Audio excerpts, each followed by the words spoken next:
Baik, bismillahirrahmanirrahim. Assalamualaikum warahmatullahi wabarakatuh. Perkenalkan, nama saya Ahmad Rizky, NIM J1B017004. Di sini saya akan mempresentasikan makalah etika profesi. Langsung saja, latar belakang. Kerja merupakan kekhasan bagi manusia. Melalui kerja, manusia mengekspresikan dirinya, sehingga melalui kerja orang bisa dikenal siapa dia sebenarnya. Dan melalui kerja, manusia mengungkapkan dirinya lebih otentik sebagai manusia yang disiplin, bertanggung jawab, jujur, tekun, pantang menyerah, punya visi, dan lain sebagainya.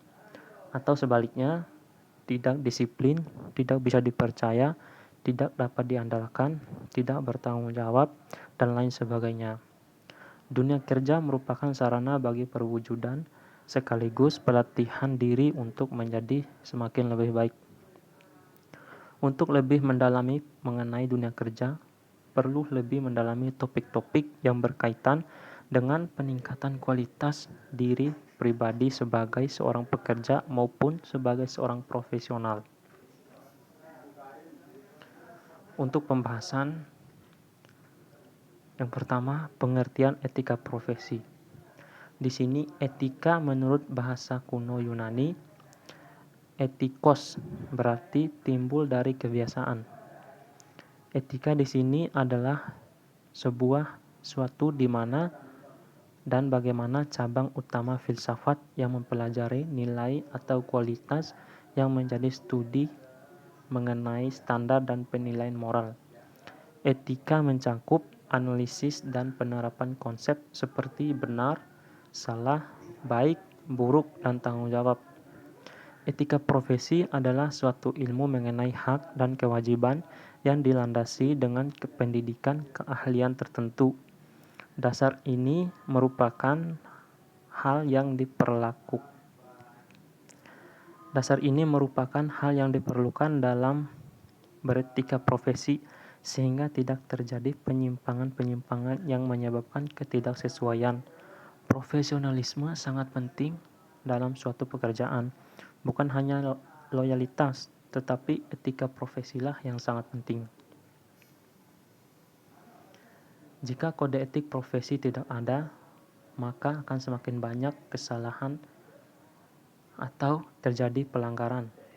Akan semakin banyak terjadi penyalahgunaan profesi. Yang pertama, pekerjaan dan profesi. Antara pekerjaan dan profesi terdapat kaitan yang erat. Profesi merupakan pekerjaan yang ditekuni oleh seseorang. Namun tidak semua pekerjaan dapat digolongkan sebagai profesi. Karena hal yang dikerjakan yang digolongkan sebagai profesi memiliki kekhususan, antara lain pekerjaan sebagai profesi, profesi umum, dan profesi khusus. Yang kedua, ciri-ciri profesi. Secara umum, ada beberapa ciri dan sifat yang melekat pada profesi, yaitu yang pertama, adanya pengetahuan khusus. Yang kedua, adanya kaidah dan standar moral yang sangat tinggi. Yang ketiga, mengabdi pada kepentingan masyarakat. Yang kedua, meletakkan kepentingan pribadi di bawah kepentingan masyarakat. Yang kelima, ada izin khusus untuk menjalankan suatu profesi. Yang terakhir, kaum profesional biasanya menjadi anggota dari suatu profesi.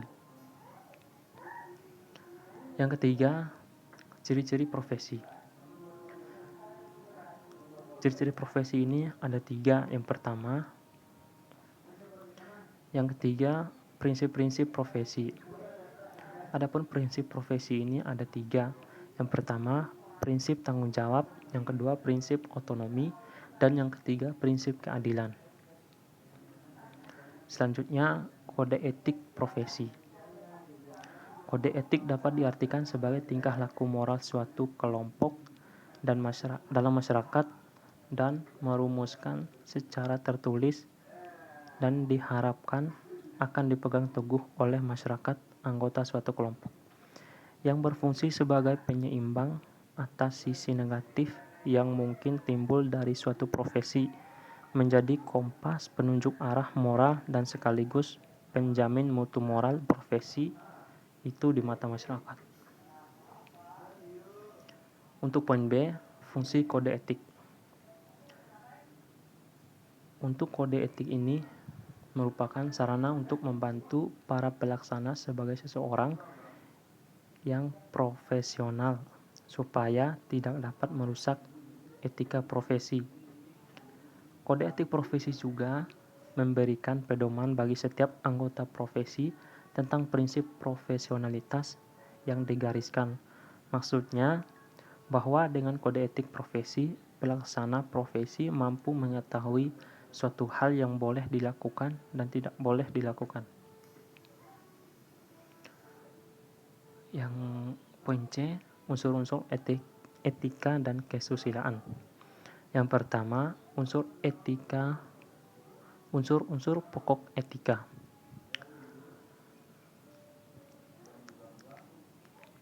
Ada beberapa unsur-unsur pokok etika. Yang pertama, kebebasan, kedua, tanggung jawab, yang ketiga, hati nurani, dan keempat, prinsip kesadaran moral. Adapun yang kedua atau poin kedua, kesusilaan. Adapun di kesusilaan ini terbagi menjadi 3. Yang pertama, adat kebiasaan, yang kedua, kriteria pembuatan susila, yang ketiga, rintangan perbuatan susila. Penutup. Untuk kesimpulannya dapat ditarik bahwa yang pertama, etika adalah sebuah sesuatu di mana dan bagaimana cabang utama filsafat yang mempelajari nilai atau kualitas yang menjadi studi mengenai standar dan penilaian moral.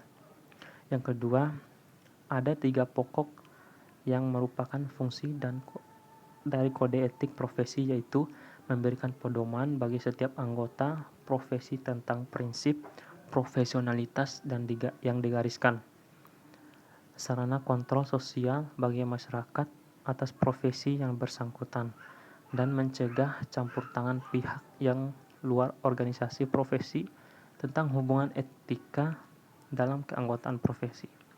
Yang ketiga, unsur pokok dari etika adalah kebebasan, tanggung jawab, hati nurani, dan prinsip-prinsip moral dasar. Sekian dan terima kasih. Mungkin hanya itu yang dapat saya sampaikan. Lebih dan kurangnya saya mohon maaf. Wabillahi taufiq wal hidayah. Wassalamualaikum warahmatullahi wabarakatuh.